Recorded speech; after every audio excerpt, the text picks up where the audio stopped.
শ্বশুর বাড়ি থেকে নেওয়া গরু দিয়ে কুরবানি করলে তা জায়েজ হবে কিনা? কি লজ্জার বিষয়! কুরবানি কি, কুরবানি কাকে বলে, কুরবানির হুকুম, এই বিষয়গুলি আপনি আগে বুঝেন, এরপরে শ্বশুর বাড়ির ভিক্ষা নিয়ে কুরবানি দিতে যাই। কুরবানি তার জন্য ওয়াজিব যার জন্যে নিসাব পরিমাণ মালের মালিকানা আছে। আপনি সম্পূর্ণ সম্পত্তির মালিক না, যে পরিমাণ সম্পদ থাকলে কুরবানি দিতে হয় ওই সম্পদের মালিক আপনি না। এক্ষেত্রে শ্বশুরবাড়ির গরু পাঠাইছে, ওইটা কুরবানি দিবেন, এটা আপনার ওয়াজিব আদায় হবে, এটা হইলো আপনার ওয়াজিব না, কারণ এটা তো আপনার জিনিসটাও আপনার না, ওরকম সম্পদও আপনার নাই যে সম্পদ থাকলে কুরবানি দিতে হবে। তো আপনি তো এমনি ফকিরনি, কথা বুঝতেছেন? এটা তো আপনার ওয়াজিব না। এই যে শ্বশুর বাড়িতে গরু দিচ্ছে, আপনি নিচ্ছেন, নিয়ে জবাই করছেন, এটা তো আপনার ওয়াজিব না মিয়া ভাই। আপনি তো নিজে খয়রাতি, বরিশালা ভাষা হলো খয়রাতি, আর আপনাদের এলাকায় নোয়াখালী এলাকায় কেউ ফকিরনি। তো এই যে এই ধরনের দৃষ্টিভঙ্গি চট্টগ্রামবাসীকে চেঞ্জ করতে হবে। শ্বশুর বাড়ির গরু নেওয়া বন্ধ করতে হবে। সম্ভব হলে আপনার তৌফিক অনুযায়ী শ্বশুর বাড়িতে হাদিয়া পাঠাতে হবে।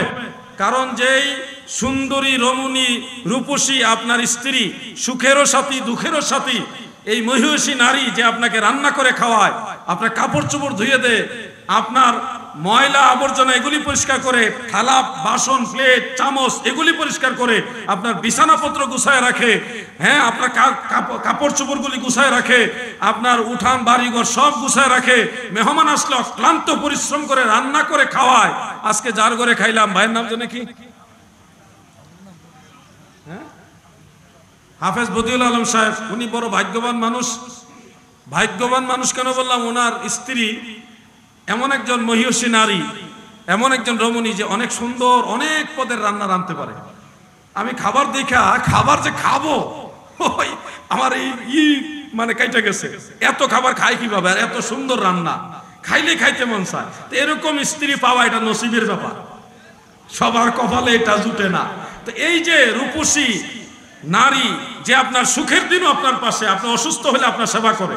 এমন এমন অসুস্থতা আছে যে অসুস্থতা আসলে মা সেবা করতে পারবে না, কিন্তু স্ত্রী সেবা করবে, সেটা তার অধিকার আছে, তার জন্য এটা হক আছে।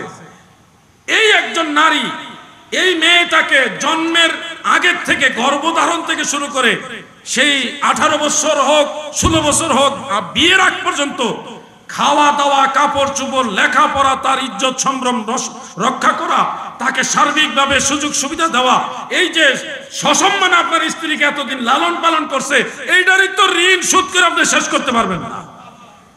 আপনি আবার শ্বশুর বাড়ির গরু দিবে ওই আশার তাকায় থাকেন। আর আপনার মতো ফকির নিয়ে আর কেউ আসে না। আপনি কুরবানির ঈদের আগে শ্বশুর এবং শাশুড়িকে আলাদা গিফট পাঠাবেন, এটা হলো বীর পুরুষের কাজ। কথা ঠিক না বেঠে?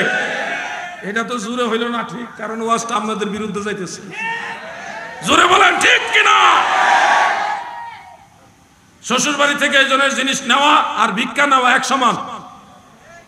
আপনারা যদি মনে করেন না আমরা ভিক্ষা খাবো, তাহলে খান। এরকম প্রেসার দিয়ে কখন এগুলি নিবেন না, আস্তে আস্তে এগুলি মাইনাস করেন।